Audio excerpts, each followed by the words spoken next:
સંગીતની દુનિયામાં જે તેજસ્વી તારલા તરીકે નામો પંકાયેલા છે એમાં તાના રીરીનું નામ સ્વર્ણિમ અક્ષરે લખાયું છે અને આજે એમની જન્મ જયંતિ છે અને એ વખતે આજનો કાર્યક્રમનો શુભારંભ એક ઉત્તમ સંગીતના આસ્વાદ સાથે કલાકાર મિત્રોએ કરાવ્યો. એમને અભિનંદન. એમ થતું તો સમય વધારે હોય તો એક આ ત્રીજું પણ સાંભળીએ, એટલો સરસ રજૂઆત હતી.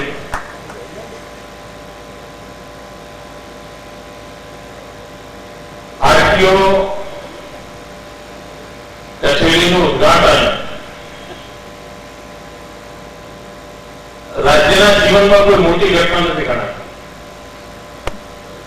અને હું નથી માનતો ભૂતકાળમાં કોઈ મુખ્યમંત્રીએ આરટીઓ કચેરીનું ઉદ્ઘાટન કરવા ગયા હોય, કારણ કે કરવા જેવું હતું જ નહીં.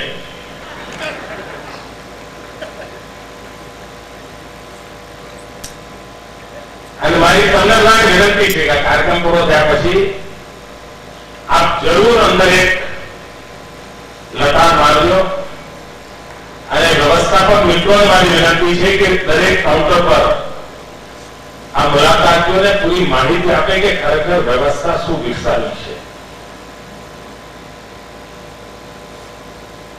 આધુનિક ટેકનોલોજીનો ઉપયોગ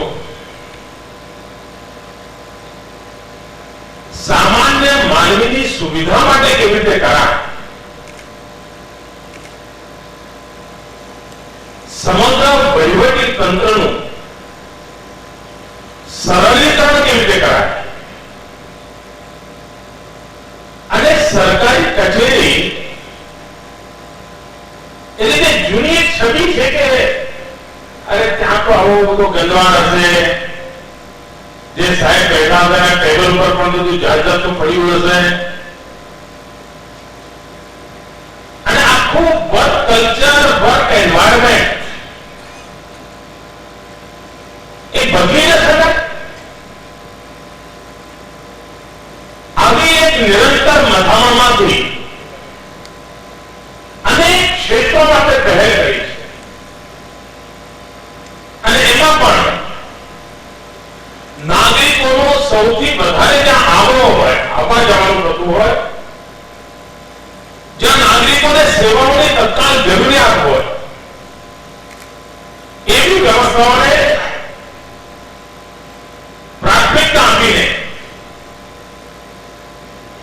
એમાં ટેકનોલોજીનો ઉપયોગ, વ્યવસ્થામાં સુધાર એને એક આપણે અભિયાન ઉપાડ્યું છે અને એના ભાગરૂપે આજની આ ગાંધીનગરની આરટીઓ કચેરી એક આધુનિક ટેકનોલોજી સાથે સજ્જ છે અને સામાન્ય વ્યક્તિની સુવિધા માટેની ગેરંટી છે. આનો સૌથી મોટો લાભ ગામડાનો માનવી લઈ શકવાનો છે. પહેલા એના આરટીઓ કચેરીમાં કઈ કામ હોય, એના ટ્રેક્ટરનું કામ હોય કે મોટરસાયકલ નો કે પસંદ પડ્યો હોય કે કઈ બીજા વાહનનો હોય તો આરટીઓ કચેરીમાં એના 2-5 ધક્કા થાય, સવારથી આવે સાંજ સુધી બેસે, મેળ પડે કે ન પડે, એ બધાના અનુભવ જૂના છે. હવે આપણે જયારે ગુજરાતના ગામડે ગામડે બ્રોડબેન્ડ કનેક્ટિવિટી દ્વારા ઓનલાઈન સેવા ઉપલબ્ધ કરી છે ત્યારે ગામડાનો નાગરિક પોતાની પંચાયત કચેરીમાંથી ઓનલાઈન આરટીઓ કચેરીનો સંપર્ક કરીને એપોઇન્ટમેન્ટ લેશે અને જે ટાઈમે એપોઇન્ટમેન્ટ લીધી હશે એ ટાઈમે એનું એક ટોકન તૈયાર હશે, એ કામગીરી ચાલુ થશે. 15 મિનિટ 20 મિનિટ જેટલો સમય અંદર જોઈએ અને કામ પતાવીને પોતાના ઘેર પાછો જઈ શકશે. વ્યવસ્થાઓને બદલી શકાતી હોય છે. તમે વિચાર કરો કે ગુજરાતનો જન્મ થયો 1960માં. 1960 થી 2001 સુધી એટલે લગભગ 40 વર્ષમાં કુલ 60 લાખ વાહનો રજીસ્ટર થયા,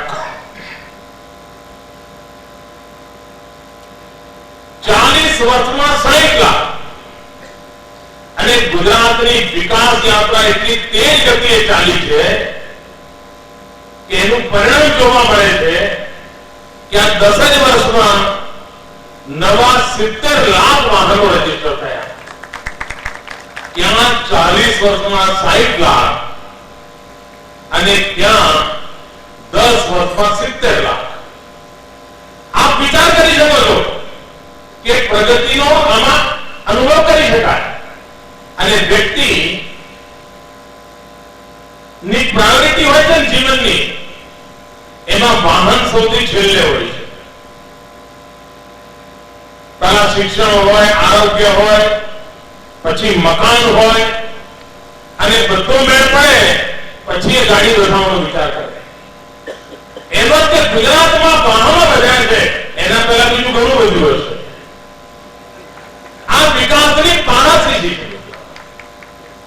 અને આ આંકડો બતાવે છે કે આપણે બીજા કોઈ પ્રમાણપત્ર લેવા જવું ના જવું પડે કે વિકાસ થયો છે કે થયો, કોનું સર્ટિફિકેટ લેવા જવું ન પડે. હવે જો આટલું મોટું ભારણ રહેતું હોય તો ટેકનોલોજી હોય તો જ એને દેખાવી છે. બધી બાબતો ડિજિટલ સિસ્ટમમાં આપણે સેટ કરવાના છીએ. એક પ્રકારે આ 1,30,00,000 જેટલા વાહનો એને પેપરલેસ ઓફિસનો હિસ્સો બનશે, એક કમ્પ્યુટરમાં હિસ્સો બનશે. અને એક સ્થિતિ એવી આવશે કે તમે કોઈ પણ વાહનની માહિતી એસએમએસ કરો તો તમારા મોબાઈલ પર એ વાહનની આખી જન્મપત્રી નીકળી આવશે. ઘણીવાર કેટલાક લોકો ચોરી કરેલા વાહનો વેચવા આવે છે અને માણસ લંચાઈ જાય અને પેલો વાહન એવું કરે કે મારી માં માદી છે, તાત્કાલિક મારે દવાખાને લઈ જવી છે, આમ તો આ મોટરસાયકલ મોંઘી છે પણ તમને 10,000 માં આપી દઉં, જો તમે આપો મારી આગલી જિંદગીનો સવાલ છે. એટલે સામાન્ય માણસે મોટરસાયકલ જોઈતું હોય એમાં દયાનું કામ આવે એટલે ચલો લે ભાઈ 10,000 લઈ જાય અને પછી ફસાઈ જાય. કારણ મોટરસાયકલ ચોરી નહીં હોય. 2 વર્ષે 5 વર્ષે પકડાય એટલે આંટા મારતો થઈ જાય. આજે મોટરસાયકલ આવે અને સીટ જોઈએ એસએમએસ કરીને પૂછે કે ભાઈ બતાવો, અડધી સેકન્ડમાં સામેથી જવાબ આવશે કે આ મોટરસાયકલની મૂળ જન્મપત્રી આવી છે.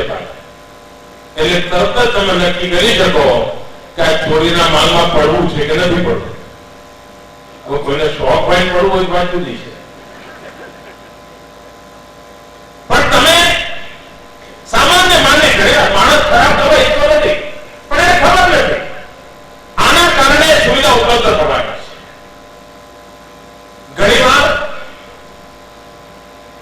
એક જ નંબરના અનેક વેહિકલોના નામે ચોરી કરવાની ટેવ હોય છે. એકવાર આ ડિજિટલ સિસ્ટમમાં આવે તે ચોરીને આપોઆપ રોકી શકાતી હોય છે.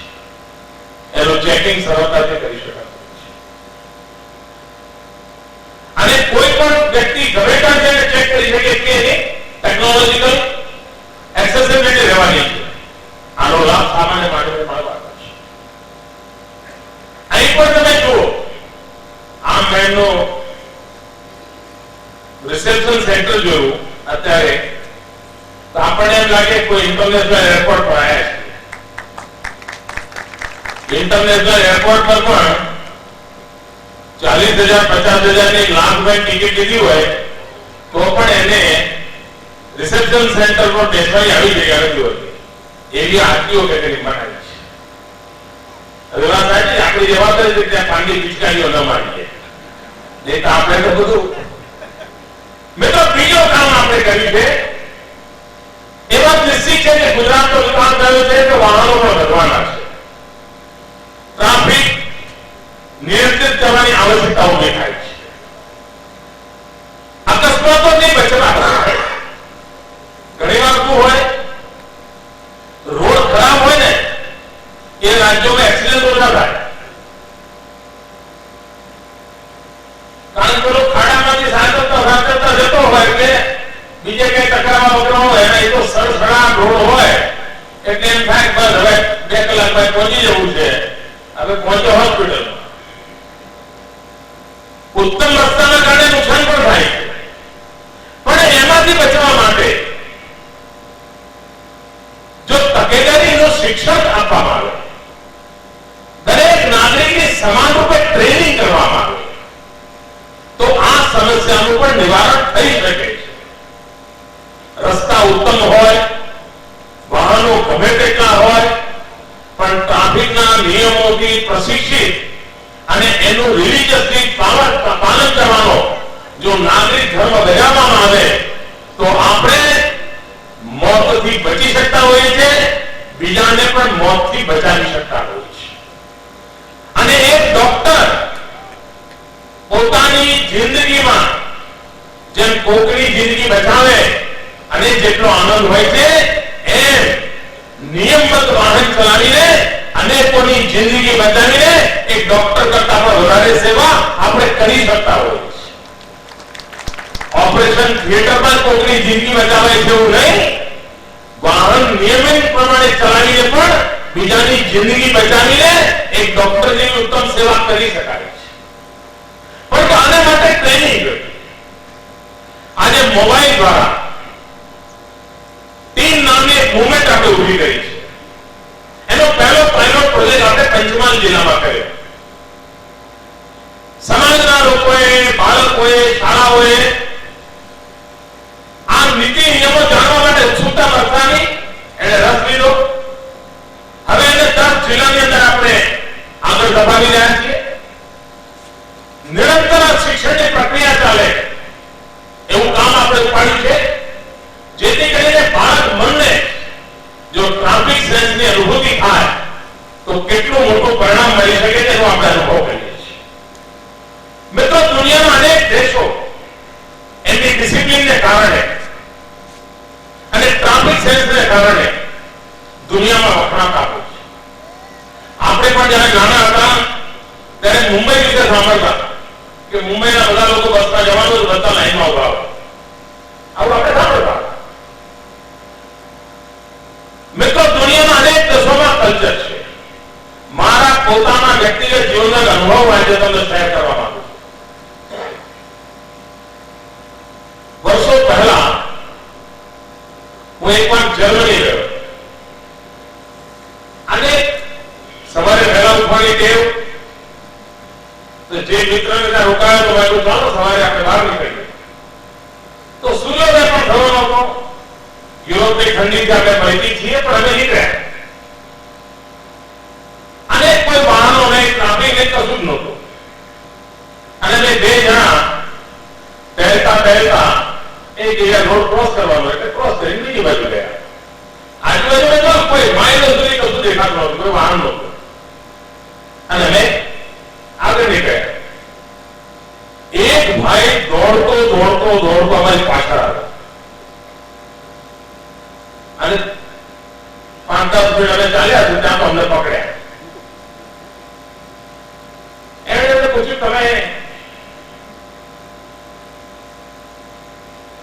જર્મનીના કાયદા જાણો છો? શું થયું ભાઈ કે તમને ખબર નથી પડતી કે ત્યાં લાઈટ સિગ્નલ રેડ હતું અને છતાં તમે રોડ ક્રોસ કરીને આ બાજુ આવ્યા? તમે સહજ રીતે આપણે જે હિન્દુસ્તાની સ્વભાવ જેમ કહ્યું કે ભાઈ વાહને કે હતું ને મેં બરાબર જોયું હતું અને પછી અમે ક્રોસ કર્યું. નહીં કે તમે સાચા છો, પણ તમને એ ખબર પડે છે કે ત્યાં ફ્લેટની બાલ્કનીમાં બેઠો મારો છોકરો આ તમને જોયું, એની ટેવ બગડી જાય, મારા છોકરાના સંસ્કાર બગડી જાય તમારી આ ભૂલના કારણે. એટલા માટે હું 3 માઇલ દોડતો તમારી પાછળ આવ્યો છું. મહેરબાની કરીને આવું ન કરતા. એક નાગરિક કેટલો સચેત, સતર્ક કે તમે કાયદો તોડો છો, નિયમોનું ઉલ્લંઘન કરો છો, એ દ્રશ્ય મારું નાનકડું બાળક બાલ્કનીમાં ઉભા જુએ અને એનામાં જો કુસંસ્કાર આવે તો મારા દેશને મોટું નુકસાન થાય. મહેરબાની કરીને આ આવી ભૂલ ન કરતા. એ ટકોર કરવા માટે જર્મનીનો એક નાગરિક વહેલી સવારે 3 કિલોમીટર દોડી તમારો પીછો કર્યો. આપ વિચાર કરી શકો છો મિત્રો કે સમાજ તરીકે તરીકે કેવું કલ્ચર લોકો વિકસાવતા હોય આપણે પણ ધારીએ તો આ બધી ચીજો આપણે ત્યાં લાવી શકીએ છીએ એવું નથી કે આપણે ત્યાં નથી આજે પણ કોઈ મંદિરની બહાર લખવું નથી પડતું કે પગથિયા ઉતારો પણ સહજ રીતે લોકો ઉતારીને જાય છે કારણ સદીઓથી સંસ્કાર થયા છે કોઈ ક્વેશ્ચન જ કરતો કે આમ કરાય કે ન કરાય છતાં બધા કરે છે ક્યાંય લખ્યું નથી હોતું મંદિરમાં કે ધૂમ્રપાનની મનાઈ છે પણ બધાને ખબર પડે છે કે અહીંયા ધૂમ્રપાન કારણ સદીઓથી આપણી રગોમાં આ ટેવો ભણાઈ ગઈ છે જેમ આ ટેવો આપણી સંસ્કાર પરંપરા હતી એમ નવા જમાનામાં આ વાહન બાબતના નિયમોની ટેવો પણ આપણે પોતાના અંદર લાવી શકીએ કોઈ મોટું આસમાન તોડવાનો કાર્યક્રમ નથી અને એના માટે સહજ રીતે પ્રક્રિયા જોઈએ અને આપણે ભવિષ્યમાં શાળાઓની અંદર માર્ગ સુરક્ષાને સંબંધિત સિલેબસ પણ બાળકોને ભણાવવાનું નિર્ધારિત કરવાના છે જેથી કરીને બચપણથી આ બધી બાબતો નિયમોનું પાલન કરવાથી શું થાય એનું જીવન ઘડાઈ જાય અને એકવાર આ જીવન ઘડાઈ જાય તો પછી સમસ્યાઓ ઘણી ઓછી થઈ જતી હોય છે તો આ આરટીઓ કચેરી માત્ર તમારું વાહનનું રજીસ્ટ્રેશન કે તમને લાયસન્સ કે તમે લીધેલી ડ્રાઇવિંગ લાયસન્સની ટ્રેનિંગની પરીક્ષા એટલું સીમિત નથી હવે આરટીઓના આખા કામને સમાજની આખી વ્યવસ્થા ઊભી કરવા માટેનું એક ભગીરથ કામ તરીકે આપણે ઉપાડ્યું છે અને જો આમાં આપણે મોડા પડીએ તો કૂદકે ને પુસ્કે વધતા ટ્રાફિકમાં વાહનોની વધતી જતી સંખ્યામાં આપણને પહોંચી જ ન વળે એવી રીતે ડ્રાઇવિંગ લાયસન્સ ઘણીવાર ઘણાને એમ થાય કે ટેસ્ટ આપ્યા વગર લાયસન્સ મળી જાય સારું એવા ઘણા હોય કે તારા આરટીઓ પેલા ઓફિસર ઓળખીતા છે લાયસન્સ મારી બધાને વિનંતી છે કોઈ દિવસ એવો લાભ લેવો જ ના જોઈએ કારણ એ લાભ એના કોઈના લાભમાં નથી તમારા પોતાના નુકસાનમાં છે તમે પરફેક્ટ ડ્રાઇવિંગ નથી જાણતા અને લાયસન્સ આવી ગયું અને કોઈ વાર લઈને ચાર પૈડાનો ઘોડો લઈને નીકળી પડ્યા અને જો ક્યાંક ભટકાણા તો પછી તમે કોઈને કહી નહીં શકો કે મારા મિત્ર એક લાયસન્સ લાવી આપો એનો હું ભરાવો કેટલાક કામો એવા છે મિત્રો કે જાતે કરવા જ જોઈએ 4 વાર નપાસ થઈએ તો પણ મહેનત કરીને 5મી વાર જાતે પરીક્ષા પાસ કરીને જ લાયસન્સ લેવું જોઈએ તો જ આપણો વિશ્વાસ વધે અને આ કામને વધારે વૈજ્ઞાનિક બનાવવા માટે આપણે ગાંધીનગરમાં એક શરૂઆત કરવાના છીએ 6 મહિનામાં એક કામમાં કેમ્પસમાં પૂરું કરીશું ટેકનોલોજીના માધ્યમથી તમારા ડ્રાઇવિંગનું પરીક્ષણ અને કોમ્પ્યુટર પોતે જ નક્કી કરશે કે તમે લાયસન્સ મેળવવા પાત્ર છો કે નથી એટલે તમને ક્યારે ફરિયાદ નહીં રહે કે આ પેલા સાહેબ જરા સ્વભાવ સારો નહોતો એટલે પણ નાપાસ કર્યો આ પેલા અમિતાભ બચ્ચનના કોમ્પ્યુટર જે છે એ નક્કી કરશે કે ભાઈ તમને ગાડી ચલાવવાના નિયમો અને ગાડી ચલાવવામાં તમે પરફેક્ટ છો કે નહીં અને એની શું શરૂઆત 6 મહિનાની અંદર ગાંધીનગરમાં થશે હમણાં મિત્રો આપણે આદિવાસી બાળકો માટે મારુતિ સાથે મળીને એક ડ્રાઇવિંગ સ્કૂલ વડોદરા જિલ્લાના આદિવાસી પટ્ટામાં શરૂ કરી અને મોસ્ટ મોડર્ન ટેકનોલોજી દ્વારા ડ્રાઇવિંગ શીખવવામાં આવે છે અત્યારે અનુભવે છે કે સમગ્ર ગુજરાતનું કોર્પોરેટ વર્લ્ડ જે લોકોને જિંદગીનું મહત્વ ઘણું છે એવા લોકો ડ્રાઈવર માટે પસંદગી કરે છે કે મને ત્યાંનો ડ્રાઈવર આપો કારણ ખૂબ કસોટીપૂર્ણ ડ્રાઇવિંગ સિસ્ટમમાંથી પસાર થયો છે ઉત્તમ ડ્રાઈવર હોવા ઉત્તમ ડ્રાઈવર મેળવવા એ પણ આપણી સુરક્ષાનો ભાગ છે અને એના માટે વ્યવસ્થા વિકસાવવી એ કામ પણ આ સરકારે ઉપાડ્યું છે એનો એક લાભ ગાંધીનગરની કચેરીને પણ મળવાનો છે અને હું તો ઈચ્છીશ કે અઠવાડિયામાં એક દિવસ એકાદ કલાક શાળાના બાળકોને આ સ્થળની મુલાકાત માટે લાવવા જોઈએ જ્યારે ટેકનોલોજી ડ્રાઇવિંગ લાયસન્સનું કામકાજની શરૂઆત થાય ત્યારે એ બાળકો જુએ કે લાયસન્સ કેવી રીતે મળે છે, ડ્રાઇવિંગ ટેસ્ટ કેવી રીતે થાય છે, એના લાયસન્સ કેવી રીતે મળે છે, એનું વેહિકલ રજીસ્ટ્રેશન કેવી રીતે થાય છે, એ બાળક જોશે તો એને થશે ભવિષ્ય. કારણ કે હવેના દિવસમાં કોઈ પરિવાર એવું નહીં હોય કે જે પોતાના અંગત વાહનથી વંચિત હશે, એવો દિવસ આવવાનો છે. તો દરેક ઘરમાં વાત પહોંચે, આનું પણ જો વાતાવરણ બનાવવામાં આવે તો ઉપયોગી થશે. એ જ રીતે હોમ ડિલિવરી સિસ્ટમ શરૂ કરી શકે.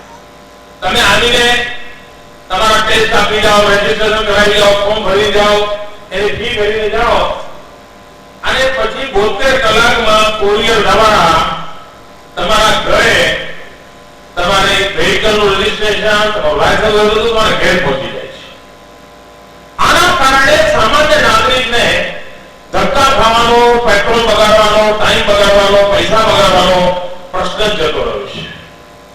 મિત્રો, ટેકનોલોજીના માધ્યમથી આ વ્યવસ્થાઓ વિકસાવી રહ્યા છે. સમગ્ર દેશમાં આપણે જ્યાં ઇનિશિયેટિવ લીધો છે એ બધાના આકર્ષણનું કેન્દ્ર બન્યો છે. ઈ ગવર્નન્સમાં વિશ્વાસ ધરાવનારા લોકો આનો અભ્યાસ કરવા આવે છે.